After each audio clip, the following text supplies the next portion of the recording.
Dal 23 maggio a domenica 21 giugno, il Friuli Venezia Giulia tutto sarà per la prima volta nella sua storia il più grande teatro di una serie contemporanea di campionati sportivi di livello nazionale grazie alla Libertas, che nel suo 70° anniversario di fondazione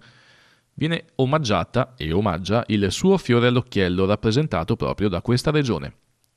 Nella presentazione che si è tenuta nella sede della Cassa di risparmio del Friuli Venezia Giulia a Udine sabato scorso, il presidente Giuseppe Morandini ha ricordato che l'istituto sostiene convintamente l'ente di promozione sportiva fondato da Alcide De Gasperi, che ha già l'onore della vetrina internazionale dell'Expo a Milano con una medaglia celebrativa dedicata alla ricorrenza dei 70 anni. Nella presentazione sono stati illustrati i programmi che consecutivamente si svilupperanno e che andranno dalle Libertiadi del Friuli Venezia Giulia al campionato nazionale Libertas di atletica leggera Open, per proseguire con il campionato nazionale Libertas di judo e concludere con i campionati nazionali Libertas di nuoto. Ricordando che il ritorno delle Libertiadi in grande stile era stato voluto nel 2013 al suo insediamento dal presidente regionale Bernardino Ceccarelli e che da allora la partecipazione ha quasi raggiunto il raddoppio, è stato anche evidenziato che nello stesso periodo la Libertas del Friuli Venezia Giulia ha avuto una crescita altrettanto esponenziale, passando da 160 a oltre 200 società affiliate, con gli iscritti balzati da 12.000 a quasi 16.000. Nel dettaglio,